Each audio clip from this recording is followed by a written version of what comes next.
Hey, how's it going, my deadly mercenary family? Cosmic Mercenary here, bringing you a new video. Today we're gonna be talking about Dragon Ball Super and what the heck happened there, you know? Because I watched it and I was gonna make reviews about it, and then I decided I was gonna take a little break, and I binge watched it this morning. But I'm gonna tell you my opinion about the 12 episodes or so that I watched this morning. And first of all, I want to say that if you guys want to follow me on Instagram, that's where I'm going to put a lot of information, such as the versus videos. The next versus videos, I have decided that it's going to be, for sure this time, Link versus the Green Ranger. And I can't wait to do that. It's going to come out this Saturday. Also follow me on Instagram to see, you'll get updated over there. And also follow my Snapchat, if you guys want, I guess. Just daily snaps, I guess. What up, dogs? But anyways, we're not here for the freaking social media. We're here to talk about Dragon Ball Super and what the hell I thought about it.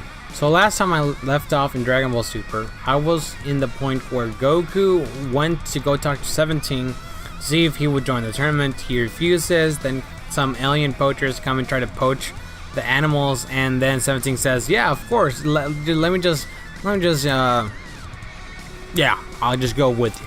So that's what happens.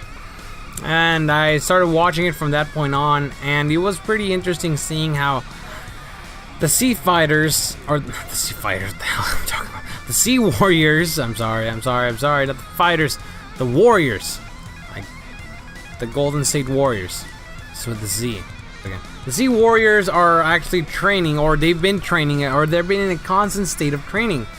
You also see Piccolo teach Gohan a couple moves again, how to regain his confidence, not be like his dad, his slacker dad that always slacks off in the middle of the fight, getting all cocky and confident. We see that going on. We see Tien is actually now a master, so that's cool. He has his own little dojo. Boo falls asleep, and then Frieza comes back. So we got a lot of things going, and then the tournament starts, and then the fight. So here's what I think. I like the idea that they did not make the Z Warriors stronger, because that'd be stupid. I always thought that at one point there's going to be a bar, because if you make an overpowered character, you either are going or in that thin line of being serious and a comedic character. And Dragon Ball Z and Super and GT and whatever you want to call it, they've always been have this nice little combination of comedy and seriousness. More towards the Super and Z, it was more serious than the Dragon Ball itself.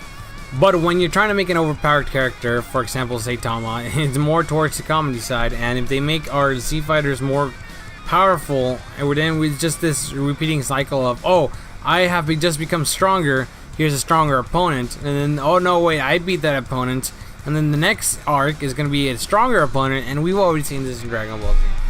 And I didn't want that to be repeated in Super, and I like that they are leveling out the fighting field. It's not really playing, because they're not playing, they're fighting each other to the death. No, not really, not to the death, because that's illegal against the tournament's rules and all that stuff.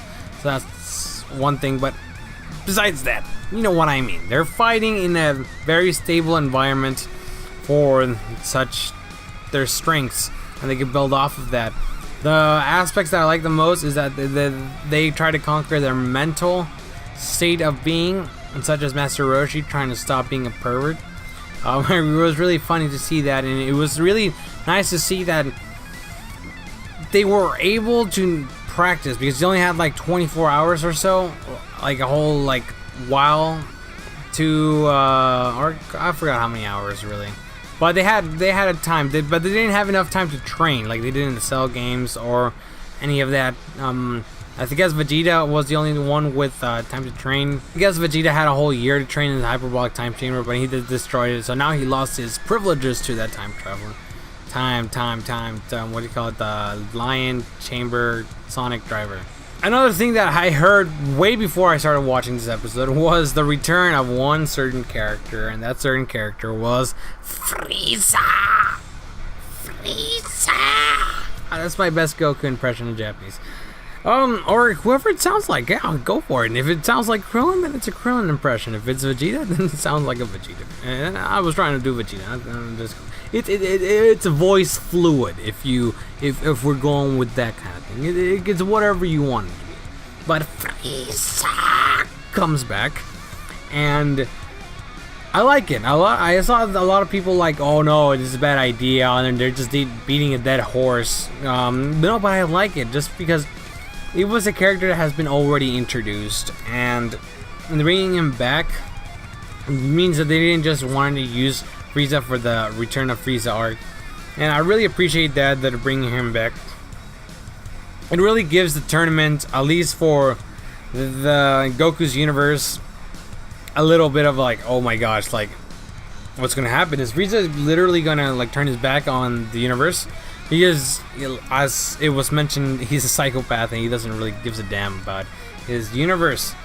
So it doesn't matter to him, and we'll see what happens, because it really does gives this a kind of rogue element to the whole universe, the Goku's universe thing. So I also like the idea that Frieza was able to train mentally, and as all the Sea Warriors were able to. They were able to train mentally, not just physically, and I like that. And I really do like the Golden Frieza returning.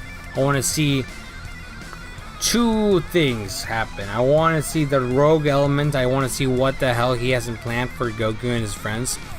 And two, I want to see finally Vegeta kick his ass and kill him himself. You know, make him, because he says he's dead and he comes back dead. And if Vegeta is able to destroy Frieza's body, Frieza is gone for good. There's no hell for him. He's just destroyed. So I can't wait to see that. I hope we see that, and I hope that we're able to see that kind of treat that every fan has been dying to see Vegeta kill Frieza for the first time. But although I'm saying a lot of positive things about the episodes, there were a lot of negative things, I gotta say. When they first introduced the female Broly, I forgot their names because I just saw them so recently. I don't know, it was something about like Cell, like it was like lettuce or whatever, I forgot. But the thing about them is I hate them. I hate them because they have this whole little section where they're like, oh yeah, to become a Super Saiyan, you gotta feel it in your back.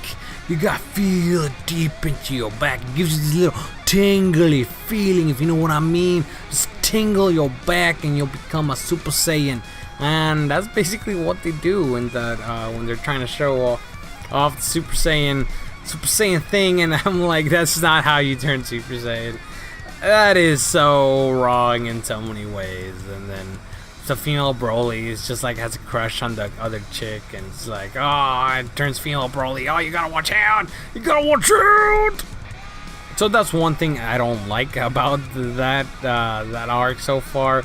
Also, one thing I didn't like was the fights like took forever to start. It actually surprises me considering it's Super. It took forever. Gosh, it felt like I was watching Z all over again, man. Not Dragon Ball Z Kai, just a regular Dragon Ball Z. Ugh.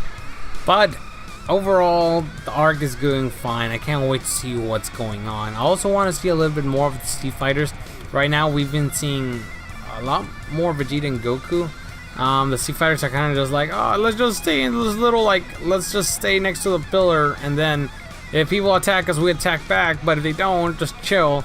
I don't like that approach, even though they're doing a smart approach, which is different, and I like the mental aspect, but I want to see Gohan kick some ass. I want to see what I saw in the last episode, which was episode 99. I want to see 18 and Krillin, but Krillin, something happens to Krillin, you're just going to have to watch the episode. I want to see more of that. I want to see 18 and 17. I want to see Tien and Master Roshi. I want to see all that, you know, and I can't wait to see that. I can't wait to see what lies ahead. It's really been up and down, a roller coaster, but so far it's really good and I'm enjoying it.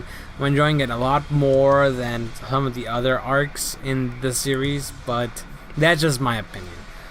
But what do you guys think? Have you guys caught up to Dragon Ball Super? And if you guys have, then What do you guys? What do you think? Well, what do you like? What do you dislike? I want to know. Come on, let me know. Come on, let me know. Come on, let me know. You know what I'm saying? But with that said, guys, remember to stay vigilant and see you guys next time.